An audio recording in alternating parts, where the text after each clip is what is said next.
Hey guys, welcome back to a new video. Today we're doing something a little bit different. This is a ASUS TUF Gaming VG27AQ monitor that I've purchased to use on the channel. So if you may or may not know, I'm going to be doing a lot of PC builds soon, and I needed something to accurately portray the frames that graphics cards will give us, because I can't really see how something performs when I'm using a 60Hz monitor when the frames are upwards of that. So I've purchased this from Amazon and I thought I'd do an unboxing.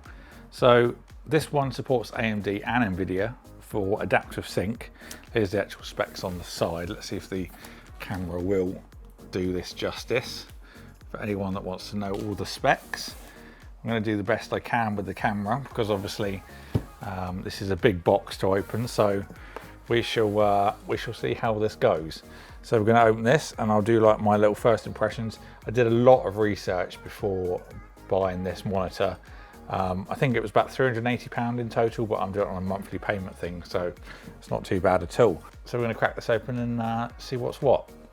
So I've got a standing knife because I couldn't be bothered to find my other knife. So yeah, we should do an unboxing, a setup, and then my first impressions. So the other monitors that I have, as I mentioned, are all 60 Hertz, and we can't really show you how well something works if we're using a 60 Hertz monitor. It just doesn't make sense. And being that I've been doing this for however many years, and tried to keep everything as fair and unbiased as I can, I don't really want to start bodging stuff at this point. So here is the power adapter included. Nice gloss ASUS logo, spot gloss. This will do different regions for the monitor, but I'm sure there'll be multiple cables included as well. We've got a DisplayPort cable and a HDMI cable there as well.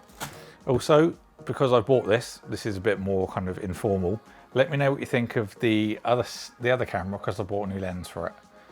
So the quality should match a little bit more because they've got similar apertures rather than the old lens, which was pretty poor in low light. So what else do we have? There's our power cable. That's an EU power cable, so we don't seem to have another power cable. We've only got a 2-pin power cable so far. Maybe it's further in the packaging.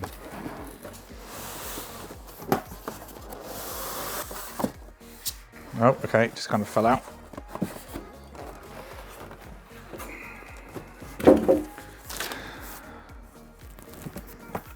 Yeah, I can see it. There it is. There we go.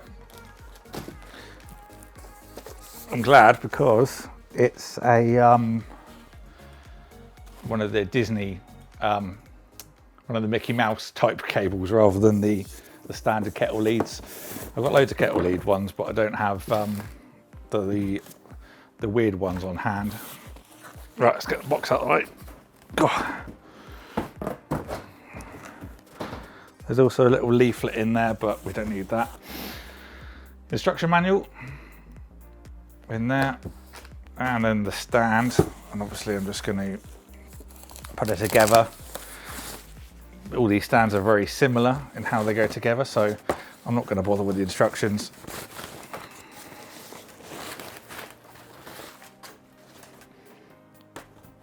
Right, and then we're going to have the stand.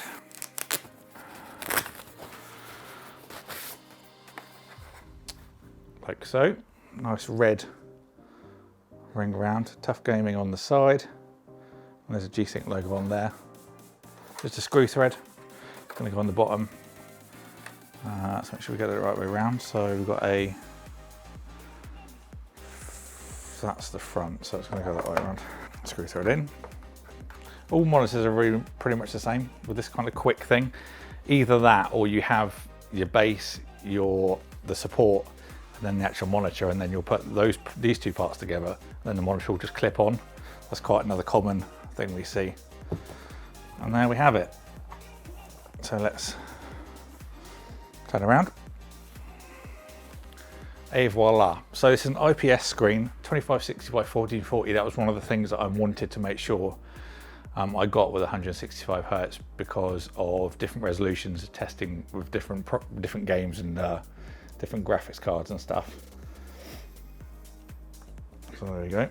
You may be able to see the base is still, but you have got some nice rotation on the actual base as well. And then as you saw, we've got the rotation. Now a lot of people have, may pick up on the fact that you can't rotate this without leaning the monitor forward. That's a pretty common thing. A lot of monitors stands just don't go high enough to be able to rotate the monitor without actually tilting the monitor and then doing it first. So something to keep in mind. It is a VESA mount as well. So if you do want to put this on a monitor arm, you can do so. I think it's a standard 100 by 100. So yeah, IPS 1 millisecond, trace-free millisecond response time, ELMB sync, stereo speakers, as I said, 2560 by 1440, shadow boost, dynamic range. I'll take this off. So in terms of the I/O, we've got 2 HDMI's, DisplayPort, headphone jack, and then where we're going to put our power. But with controls, I forgot to mention those. They're on the right-hand side. We've got like a joystick design for that. There's a Kensington lock on the back for anyone that's interested in that as well. So I think all we need to do now is plug it in and turn it on. So as you can see, it's all set up. I couldn't actually get the control panel working for my PC with NVIDIA, so I'm gonna have to do that off camera. So it's stuck at 60 Hertz at the moment, but initial impressions is good. Color's very nice. I will calibrate this anyway if I do any color work with it. But otherwise, you know, out the box, it's a pretty nice looking screen. So pretty impressed. But yeah, I'll put the link for one of these down below for Amazon if you fancy checking one out. It's highly well reviewed, I should say, in the tech community and just on Amazon, consumers that have been buying it for, yeah, just under £400. It's one of the best budget monitors for, you know, high refresh rates that you can get. So yes, very impressed so far. So look forward to seeing this in some future videos. I've got some very exciting stuff coming up. So very excited to share all that with you and then use this beast in it as well. So thank you all for watching. Hope you all enjoyed this video. Make sure to subscribe and ding the bell so you don't miss an upload. Thank you all for watching and I'll see you all in the next one.